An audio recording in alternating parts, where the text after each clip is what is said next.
belongs to Mrs. Cory. Who's Mrs. Cory? Who's Mrs. Cory? Mrs. Cory's older than anyone that's ever lived. She talked to William before he went conquering, to Vlad before he went impaling, and to Alexander when he weren't so great. We'll have to put her shop in the park. There is no shop in the park. You must remember, Jane. Anything can happen if you let it.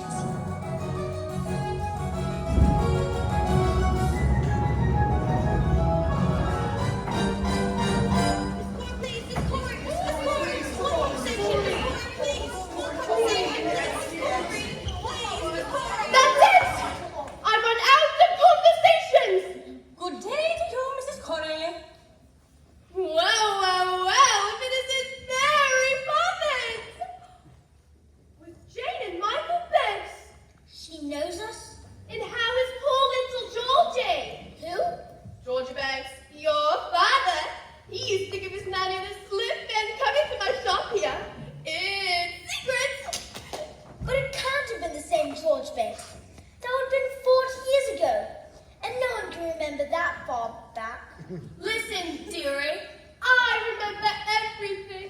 I remember George used to love my gingerbread. I wonder if we got any left today. Annie, Fanny, look lively.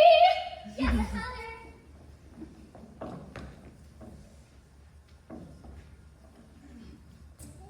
There you are, and there you are.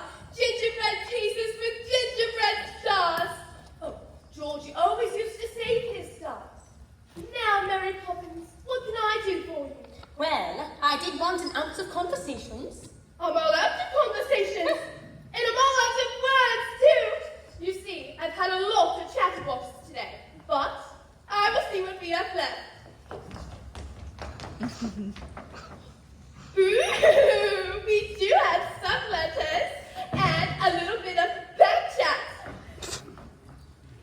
And out you said? Mm-hmm. Go on, take your pick.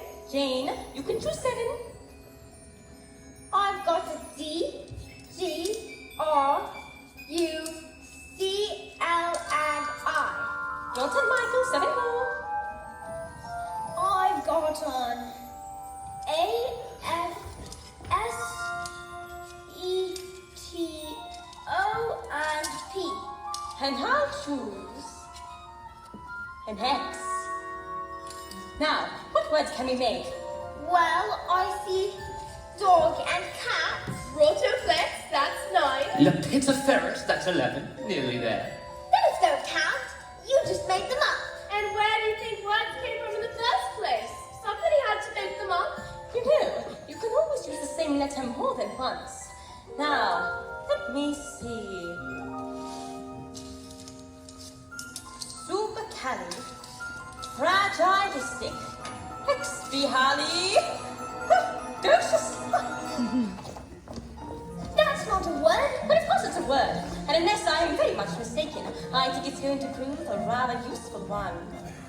When trying to express oneself, it's frankly quite absurd to leaf through lengthy lexicons to find the perfect word. A little spontaneity keeps conversation keen. You need to find a way to say precisely what you mean. Supercalifragilisticexpialidocious. Even though the sound of it is something quite atrocious, if you say it loud enough, you'll always sound precocious. Supercalifragilisticexpialidocious. Um-diddle-diddle-um-diddle-I. But it doesn't mean anything. It can mean exactly what you want to.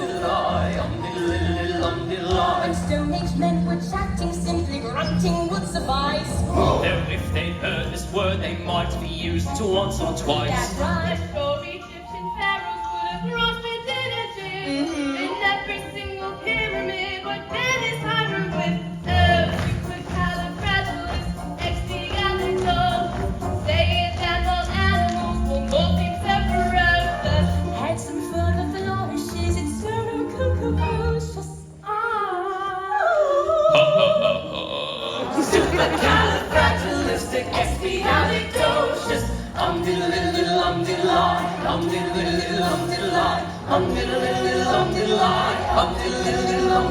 The Druids would have carved it on their mighty monoliths. The ancient Greeks are certain would have rooted in their midst. I'm sure the Roman Empire only entered the abyss because those Latin scholars never heard a word like this. Supercalifragilisticexpialidocious. If you say it softly, the effect can be atrocious. Check your breath before you speak in case it's halitosis. Supercalifragilisticexpialidocious.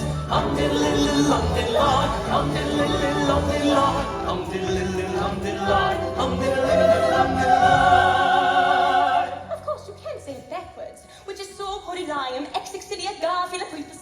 She may be tricky, but she's bloody good.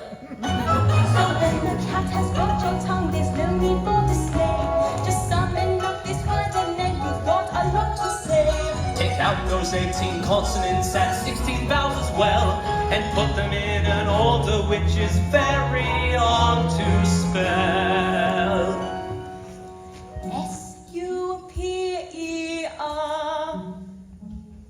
Supercalifragilisticexpialidocious. Smarty pants. Supercalifragilisticexpialidocious.